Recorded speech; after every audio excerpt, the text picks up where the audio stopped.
നമസ്കാരം, ജന്മഭൂമിയിലേക്ക് സ്വാഗതം. വാർത്തകൾ ചുരുക്കത്തിൽ. ക്ഷേത്ര കമ്മിറ്റി ഓഫീസിൽ പൂജാരി ആത്മഹത്യ ചെയ്തതിൽ എംഎൽഎയും കഴക്കൂട്ടം മണ്ഡലത്തിലെ LDF സ്ഥാനാർത്ഥിയുമായ കടകംപള്ളി സുരേന്ദ്രനെതിരെ വൻ പ്രതിഷേധം. കടകംപള്ളി അധിക്ഷേപിച്ചതിൽ മനനൊന്താണ് ആനയാർ മുല്ലൂർ ശ്രീഭദ്രകാളി ക്ഷേത്രത്തിലെ പൂജാരി കുടപ്പനക്കുന്ന് ഇരിപ്പുക്കുഴി നിവാസി വിഷ്ണു ജീവനൊടുക്കിയതെന്നാണ് ആരോപണം. വിഷ്ണുവിന് 35 വയസ്സായിരുന്നു. വിഷ്ണുവിനെ ഇന്നലെ പുലർച്ചെയാണ് തൂങ്ങി മരിച്ച നിലയിൽ കണ്ടെത്തിയത്. ഉത്സവ സമയത്ത് ശ്രീകോവിലിന് മുന്നിലെത്തിയ കടകംപള്ളി സുരേന്ദ്രനും പൂജാരി തീർത്ഥവും പ്രസാദവും നൽകി. എന്നാൽ തീർത്ഥവും പ്രസാദവും അദ്ദേഹം ശ്രീകോവിലിന് മുന്നിൽ തന്നെ നിലത്തിട്ടു. ഇത് ചോദ്യം ചെയ്ത പൂജാരിയോട് ഇവയിലൊന്നും തനിക്ക് വിശ്വാസമില്ലെന്ന് സുരേന്ദ്രൻ പറഞ്ഞു. വിശ്വാസമില്ലായിരുന്നെങ്കിൽ വാങ്ങേണ്ടതില്ലായിരുന്നല്ലോ എന്ന് പൂജാരി പറഞ്ഞതോടെ MLAയും ഒപ്പമുള്ളവരും വിഷ്ണുവിനോട് ക്ഷോഭിച്ചു. തുടർന്ന് കടകംപള്ളി ക്ഷേത്ര ഭാരവാഹികളോട് പരാതി പറയുകയും ഭീഷണിപ്പെടുത്തുകയും പൂജാ കർമ്മങ്ങളിൽ നിന്ന് വിഷ്ണുവിനെ ഒഴിവാക്കണമെന്ന് ആവശ്യപ്പെടുകയും ചെയ്തു. 15 വർഷമായി ഉത്സവത്തിന് ദേവിയെ എഴുന്നള്ളിച്ചിരുന്ന വിഷ്ണുവിനെ കടകംപള്ളിയുടെ ഭീഷണിയെ തുടർന്ന് ക്ഷേത്ര ഭാരവാഹികൾ അതിൽ നിന്ന് ഒഴിവാക്കി.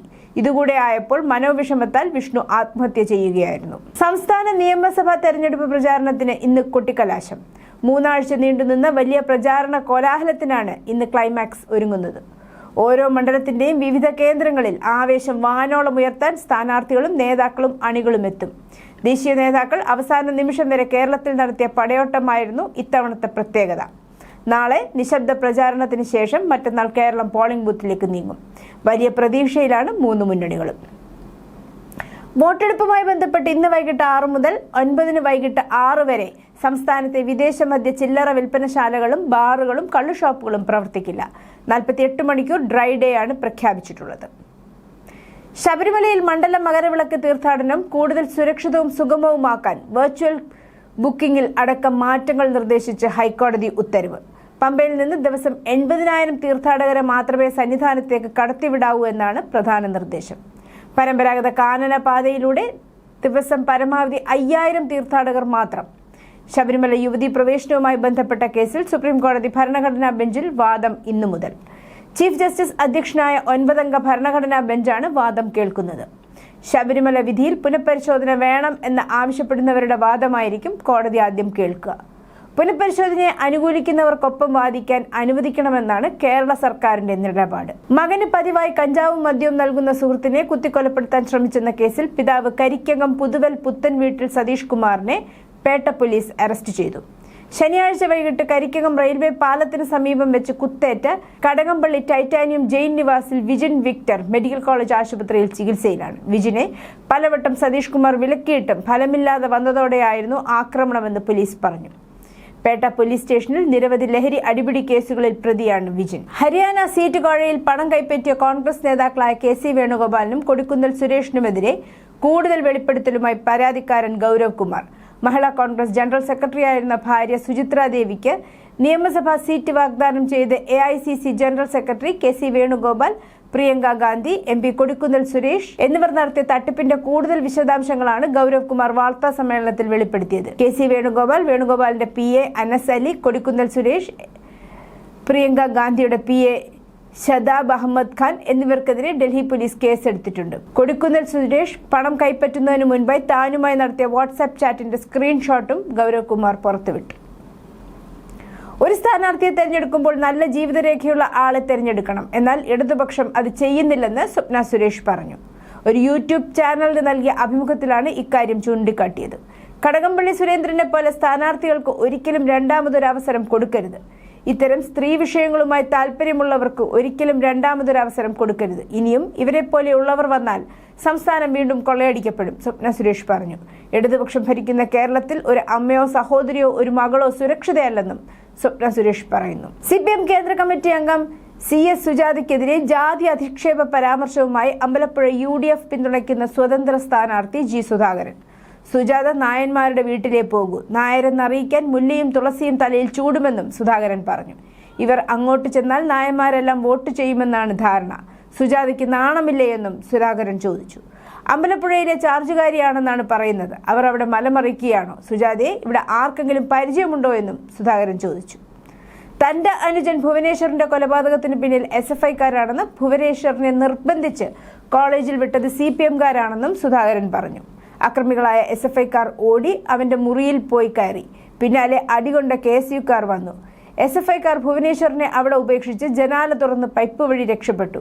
ഇവർ ഓടി അവന്റെ മുറിയിൽ കയറിയില്ലായിരുന്നുവെങ്കിൽ അങ്ങനെയൊരു കൊലപാതകം നടക്കില്ലായിരുന്നു. ഭുവനേശ്വറിനെ നിർബന്ധിച്ച് കോളേജിൽ വിട്ടത് പന്തളത്തെ CPM നേതാക്കന്മാരാണെന്നും സുധാകരൻ പറഞ്ഞു. BJPയുടെ 47ാമത് സ്ഥാപക ദിനം സംസ്ഥാന കമ്മിറ്റി ഓഫീസായ മാരാർജി ഭവനിൽ ആഘോഷിച്ചു. കേന്ദ്ര ആഭ്യന്തരമന്ത്രി അമിത്ഷാ മാരാർജി ഭവനിൽ BJP പതാക ഉയർത്തി. തുടർന്ന് BJP ജനസംഘം സ്ഥാപക നേതാക്കളായ ശ്യാമപ്രസാദ് മുഖർജിയുടെയും ദീൻ ദയാൽ ഉപാധ്യായുടെയും പ്രതിമകളിൽ അദ്ദേഹം പുഷ്പാർച്ചന നടത്തി. മാരാർജി ഭവനിലെത്തിയ BJPയുടെ ആദ്യകാല പ്രവർത്തകരുമായും അദ്ദേഹം സംവദിച്ചു. ഇന്ത്യയുടെ ആണവ പദ്ധതിക്ക് ഗണ്യമായ പ്രോത്സാഹനമായി സിവിൽ ആണവ പദ്ധതിയുടെ 2ാം ഘട്ടം കൈവരിക്കുന്നതിലേക്ക് രാജ്യം മുന്നേറുകയാണെന്ന് പ്രധാനമന്ത്രി നരേന്ദ്രമോദി പ്രഖ്യാപിച്ചു. ഇന്ന് ഇന്ത്യ അതിന്റെ സിവിൽ ആണവ യാത്രയിൽ നിർണായകമായ ഒരു ചുവടുവയ്പ് നടത്തുന്നു. ആണവ പരിപാടിയുടെ 2ാം ഘട്ടം മുന്നോട്ടു പോകുന്നു, പ്രധാനമന്ത്രി മോദി പറഞ്ഞു. കൽപ്പാക്കത്ത് തദ്ദേശീയമായി രൂപകൽപ്പന ചെയ്ത് നിർമ്മിച്ച പ്രോട്ടോടൈപ്പ് ഫാസ്റ്റ് ബ്രീഡർ റിയാക്ടർ നിർണായക ഘട്ടത്തിലെത്തി എന്ന് അദ്ദേഹം കൂട്ടിച്ചേർത്തു.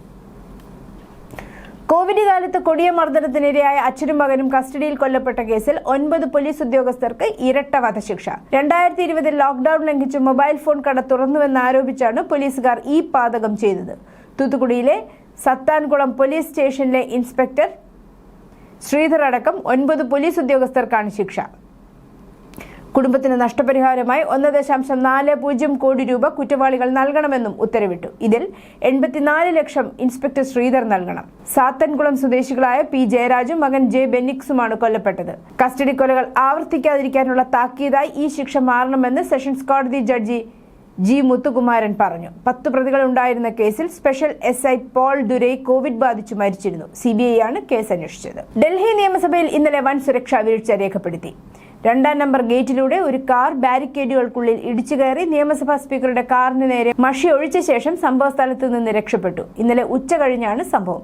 കാർ കെട്ടിട പരിസരത്തേക്ക് തന്നെ ഓടിച്ചെന്ന് 1 നിമിഷം ചുറ്റും വട്ടമിട്ടു. തുടർന്ന് സ്പീക്കർ വിജേന്ദ്ര ഗുപ്തയുടെ കാർ തകർത്ത ശേഷം വേഗത്തിൽ കടന്നു കളഞ്ഞു എന്ന് ദൃക്സാക്ഷികൾ റിപ്പോർട്ട് ചെയ്യുന്നു. ഡ്രൈവർ പരിസരത്തുള്ള ഇരുമ്പ് ഗേറ്റുകൾ തകർത്തു.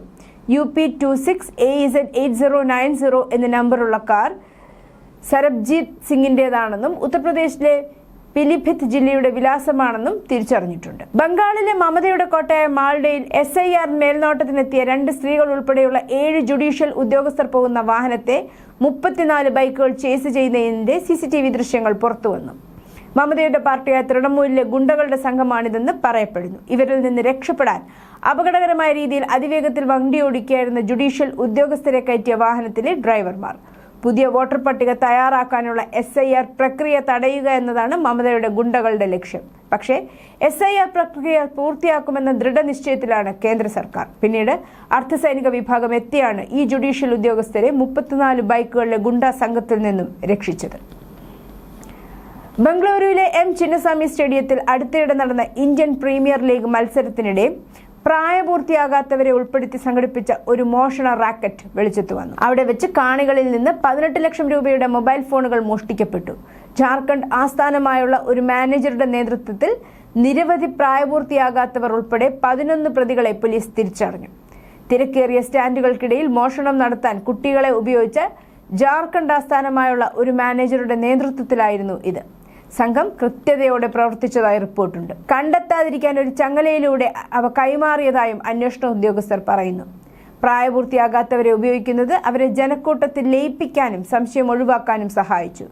സ്പോട്ടർമാർ, ലിഫ്റ്റർമാർ, കാരിയറുകൾ എന്നിങ്ങനെ വ്യക്തമായി നിയുക്തമാക്കിയിരിക്കുന്ന റോളുകളുള്ള ഒരു ഘടനാപരമായ ശൃംഖലയാണെന്നും പോലീസ് വ്യക്തമാക്കി.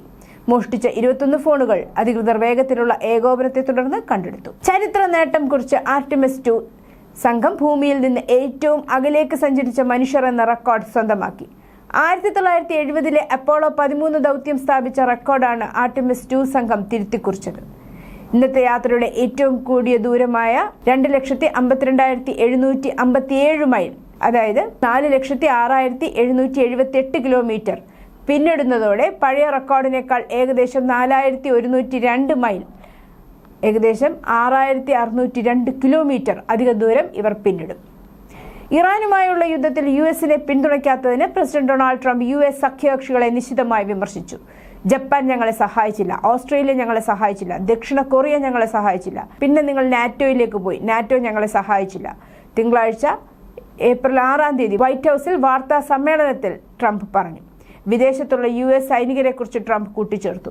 ഉത്തര കൊറിയയിൽ നിന്ന് അവരെ സംരക്ഷിക്കാൻ ഞങ്ങൾ ജപ്പാനിൽ 50,000 സൈനികരുണ്ട്. കിം ജോങ് ഉന്നിൽ നിന്ന് സംരക്ഷിക്കാൻ ഞങ്ങൾക്ക് ദക്ഷിണ കൊറിയയിൽ 45,000 സൈനികരുണ്ട്. ചില ഗൾഫ് രാജ്യങ്ങളുടെ ഇടപെടലിനെ അദ്ദേഹം പ്രശംസിച്ചു.